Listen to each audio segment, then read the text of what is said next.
Magic Mike in that mix. You tune into the Magic Show Deluxe right here in CKCU 93.1 FM. Like I keep saying every week, I keep giving you some of the illest artists, you know what I mean, entrepreneurs, whatever in life, because, you know, we're very versatile over here. Now, we got an artist. He goes by the name of Steph Lyon, all right? Now, this is crazy here. We had another artist from Ireland up on here living in Canada, but this is a very particular story. My man, Steph Lyon, how you doing, my brother? I'm doing good. How are you, Mike? How are you keeping? Hope everything's good. Oh, everything's good, man. I'm so happy things are starting to open up. You can get your hair done, and, you know, for the ladies, they can get their nails done or whatever. Yes, yeah. Yeah, for me, I don't need to get my hair done. I'm bald as hell, so. So, you know, Steph Lyon. How did you get the name Steph Lyon? So basically, my birth name is Stephen, and growing up, I was really influenced by the French culture, and I've always been around like Congolese people and French people, and basically, I wanted something to like show that off, but I didn't want it to be basic, so I used Lyon, the city, but I'm saying it as Lion, so like, you know, put a little twist on it. So yeah, that's how I got the name. You remember at the beginning, before we got on, I was saying Steph Lyon. Yeah. But Steph Lyon. Yeah, but it's kind of right. It's kind of right. So you're a local artist here in Ottawa, Canada, but you're originally, you know, your parents are from Congo, right? No, and then you moved out to Ireland. I'm actually Nigerian. I'm Nigerian. My parents are Nigerian, but the demographic around where we were was mostly Congolese. Okay. Yeah. So then you moved out to Ireland, okay, and you know, it must have been a drastic change. You know what I'm saying? Now, how was that growing up in Ireland? And particularly, you know what I mean, you're a black youth growing up in Ireland, going to Ireland. So how was that? Tell us, like, how was your upbringing in such a different place?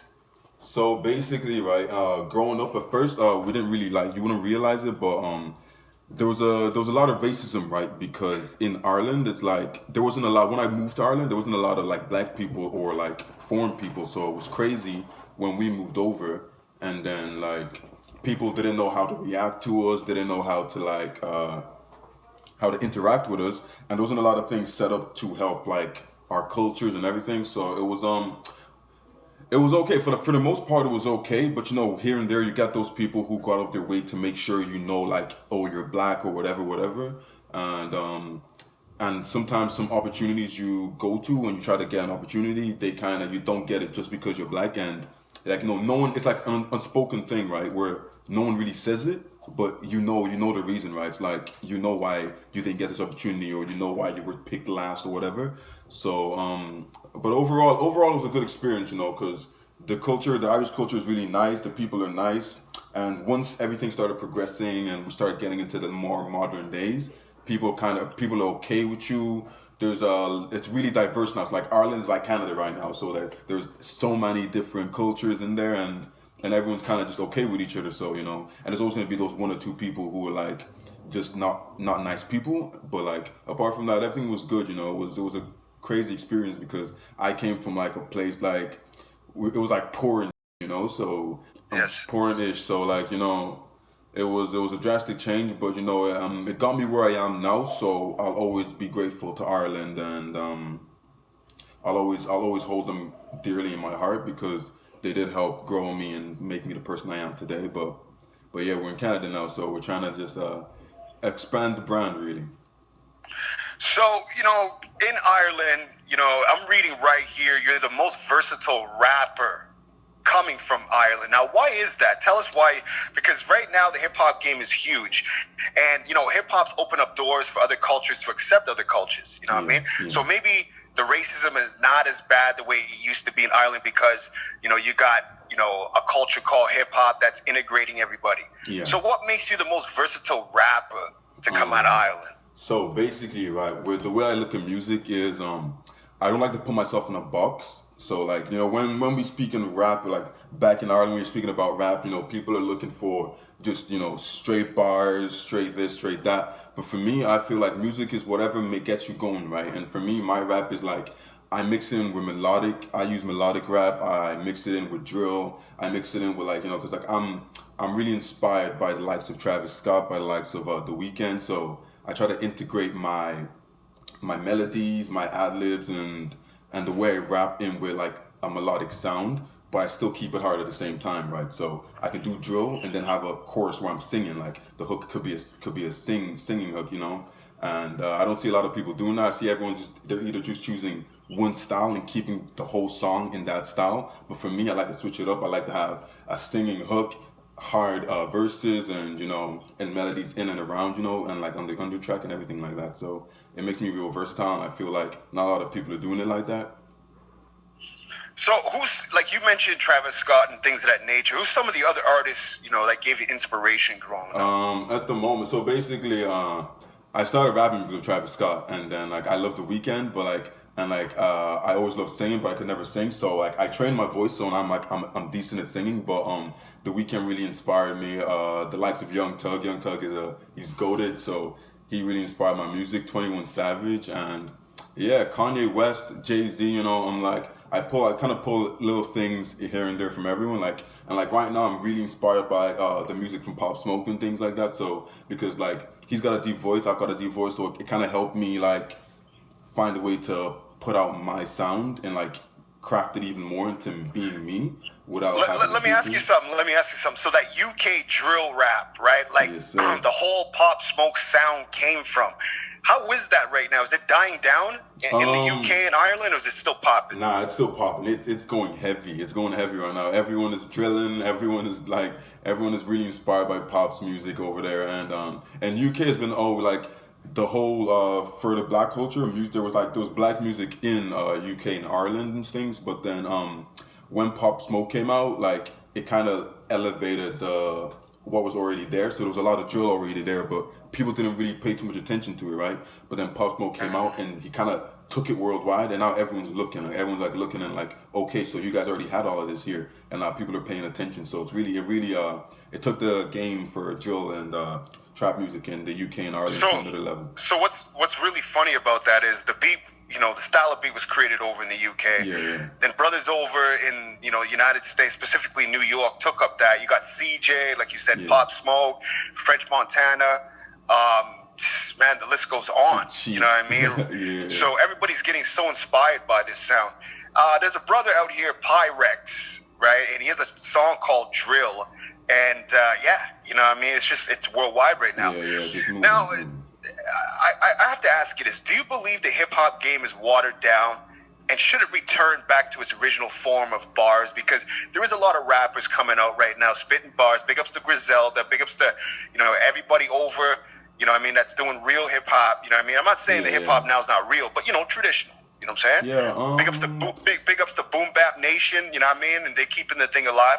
So do you believe, the game is watered down to the point where, a lot of the songs sound the same, they're being engineered the same. Half the time, you don't know who's rapping because it sounds like somebody else. Right. It's like that for me. Maybe I'm too old to know No, right? I understand that. Should it return back to bars or what? Or are you happy with the game watered down like this? So basically, for me, I feel like there's always going to be an audience for everything, right?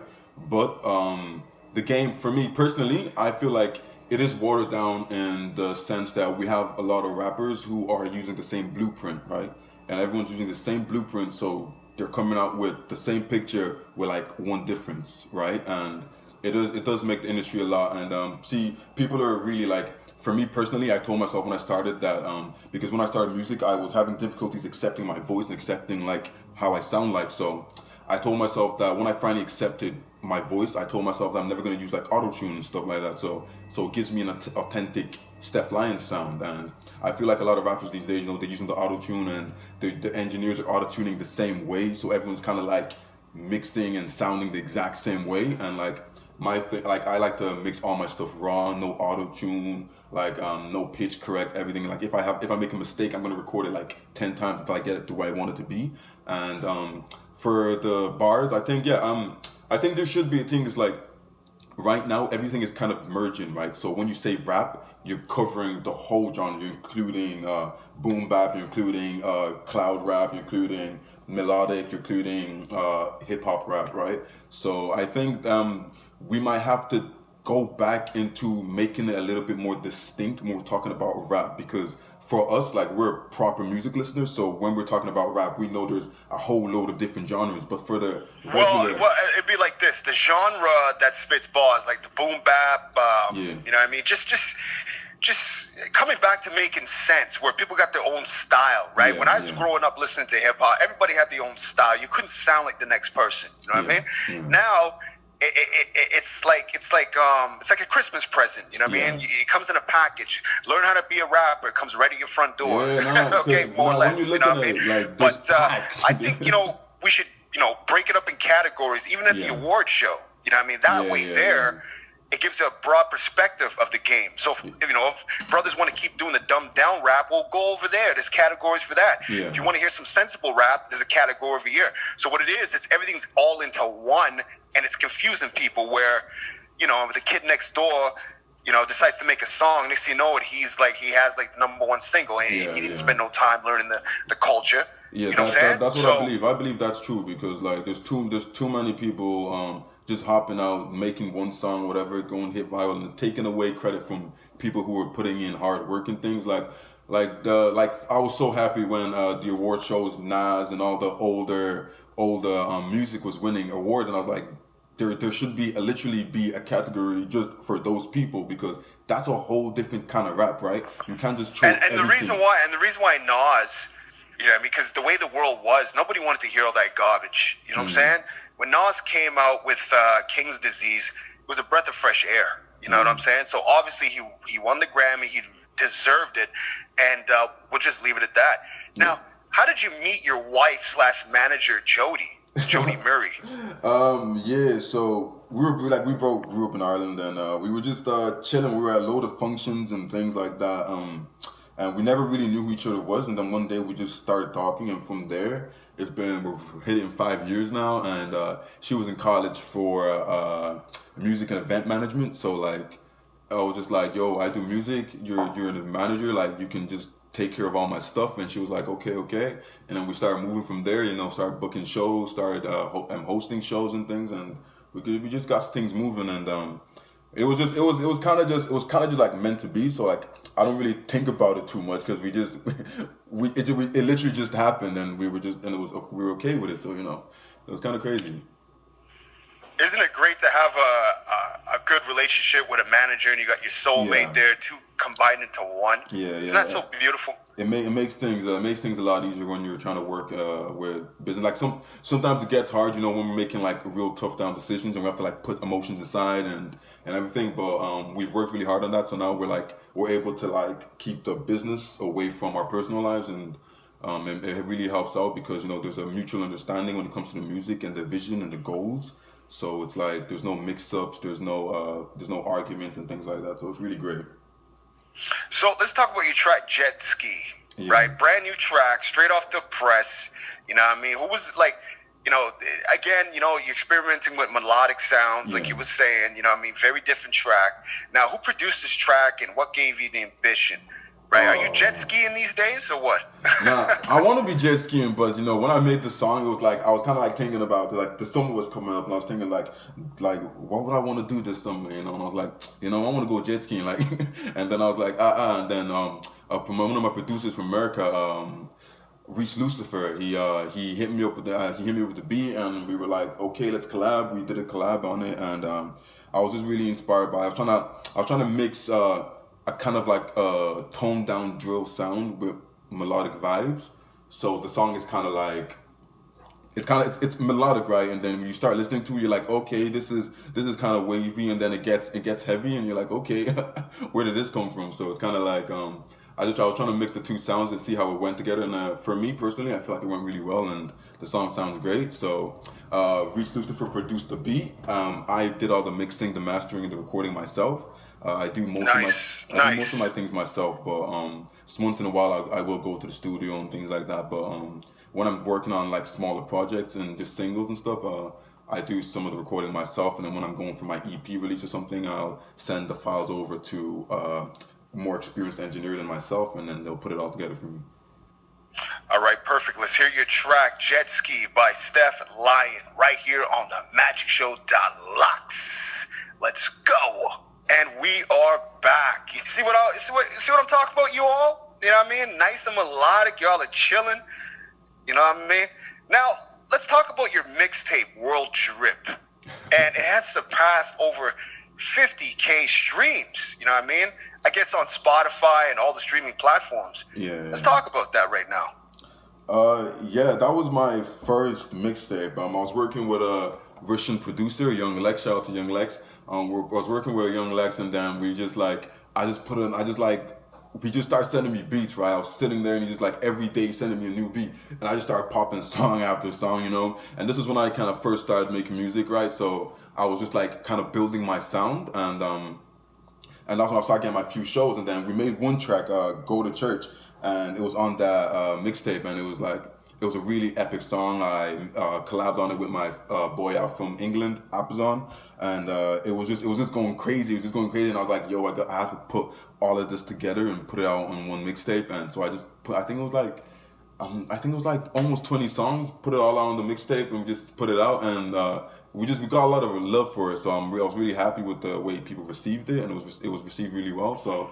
It kind of just made me like happy to know that people were listening to the music and they liked it, you know. So it was kind of a boost to help me keep going with the career.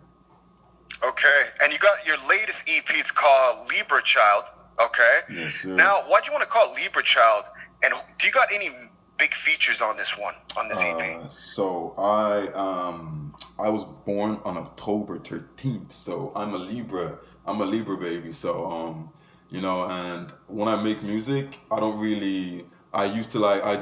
making music, I'm sometimes just talking about some dumb stuff and things like that, you know, and just talking about, you know, flexing what I have and things like that. But for the Libra Child EP, a lot of it was personal, and it was family related, life related, and just my personality wise, like, you know, talking about the way people trying to use me and things like that. And it was just like, it was me coming to realization that not everyone here that's out here is here for you. Some of them are just here to get their own bread. Some of them are here to just get to the next level and leave you behind and things like that. So it was kind of me just realizing I need to start working for myself and to better myself. So it was a lot of like family things, like my aspirations in life and things like that. So that's what was the main body of the EP, you know.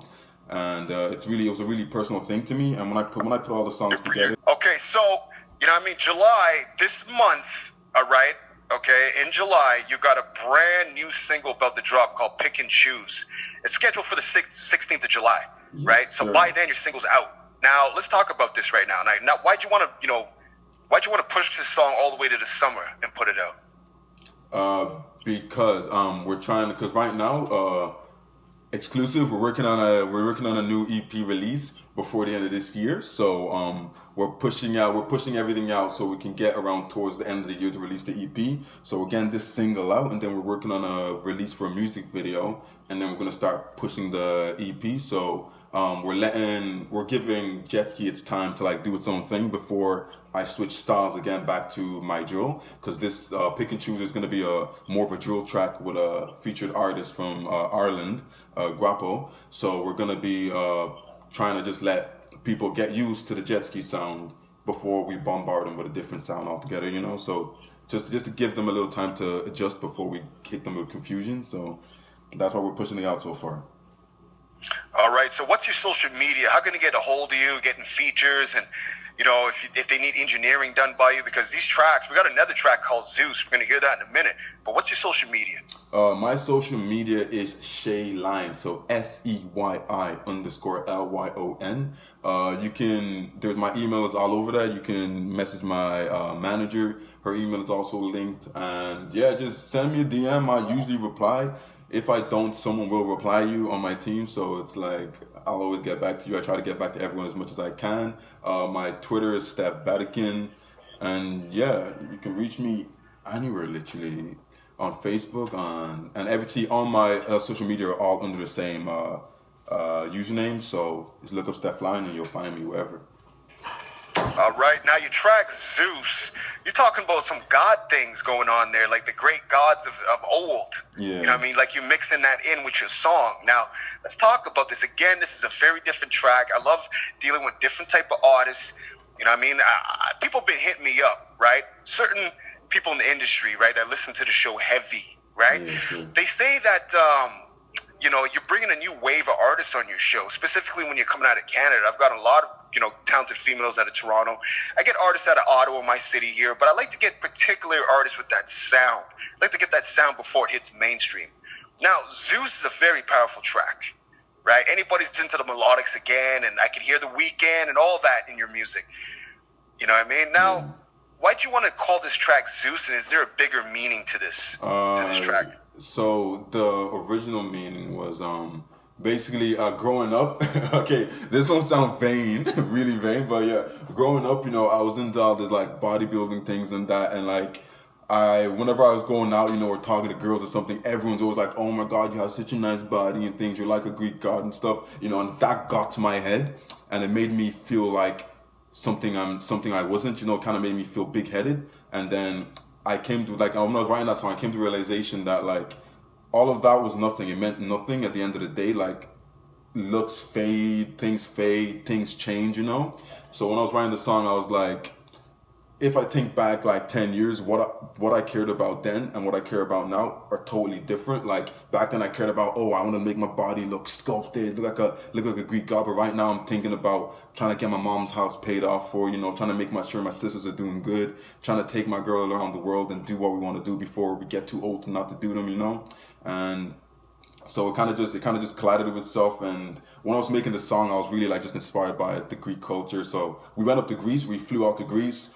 Stayed in Greece for a week, and then I released the song. Trying to just so I can have some of the culture in me before I release the song. To make it authentic as much as possible. So yeah. All right. Now, Steph Lyon, again, thank you so much for coming on. Right, I really appreciate it. Again, your manager hit me up, Jody Murray.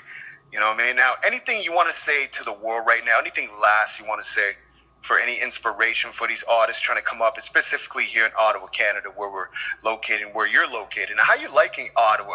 It's crazy. Are you liking this city? Loving this city? I'm liking it. Like everyone keeps telling me, "Oh my God, no, you should have gone to Toronto." I was like, no, Ottawa is pretty chill. Everyone here is really chill. I'm liking everyone around here. So no, it's really nice. It's really different. And I'm having a really, really warm welcome. So it's like it's really crazy, and I'm being given opportunities. So I appreciate everyone. I appreciate you. Appreciate your radio show, and I appreciate everyone for all the opportunities I've been given. So I'm really happy and I'm grateful and humbled. But yeah, but it's really nice. I really love the vibe over here. It's crazy. Now, what do you think about some of the artists out here with the music scene? Are you feeling the music scene out here, or do you think there should be more done with it? There should be. Okay, I think there should be more rappers out here, or no, just more musicians in general trying their hardest. Because like I've seen a handful right now, and I'm always trying to look for more. Because I love being able to like have a load of musicians in the city you're at. Because like when I'm talking music and I'm talking to people like, oh, this person from Toronto, I'm like, what about Ottawa? Like, what about everyone else in Ottawa and not in the Toronto region, in Gloucester? Well, I'll tell you right now, I had Diego on, and he had his producer, Jeff the producer. He's done tracks with Tory Lanez, The Weeknd, list goes on. He actually did a track for Tom Green back in the day. So during the interview, I asked him, is there any artists in Ottawa that you know of? He's like, no, the only thing I can think of is Tom Green. Now, if you got one of the number one engineers that's been around since the 80s to now, hip-hop engineer, he don't know nothing about Ottawa, what's going on? That means that we got to try a little harder. Yeah, that's what I mean. What do you think? Because there's not like that's the thing. When I'm searching up or whatever, there's not a lot of things that come up, and I'm like, we gotta make the city like huge. We gotta make everyone's gotta come out and do. How can we do this, Steph Lyon? Right? Because people have been trying for years, right? And it seems like they get to a level, they get shot down. Get to a level, and it gets a little higher, gets shot down. Now, is it because, from what you've seen, this is not a hip-hop city?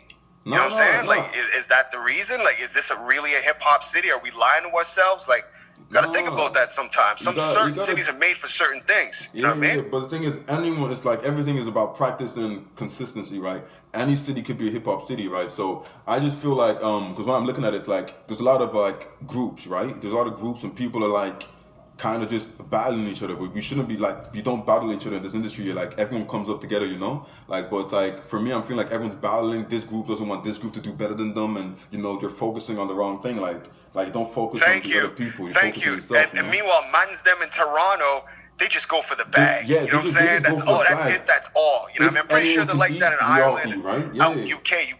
You know, your brothers don't fool around. You go right for that bag. Right for the bag. You know, you guys try your best. You know what I mean? Yeah, you don't worry about what the next man is doing. You know, you gotta. If he's doing something that you're doing, doesn't matter. As long as you're all getting to the bag at the end of the night, that's all that matters. But it's kind of like people are like just competing against each other, and like that's not how we should do it in the music industry. It's kind of like everyone's meant to be helping each other grow, because at the end of the day, it's your city on the map, right? So. You know what I do? You know what I do, Steph? I just leave the circle. I just look in and see what they doing and laugh. You know what I mean? Yeah. I got my own thing going on over here. You're more than welcome to come over. You know what I mean? I'll definitely support you because you're definitely from my city. But I don't get involved with all that. You know what I'm saying? Yeah. You see it all over the social media. But let's hear your track, Zeus. Again, Steph Lyon, thank you so much for coming on to the Magic Show Deluxe. Thank you for having me. All right. Is this track, you know, Steph Lyon track is called Zeus right here on the Magic Show. Let's go.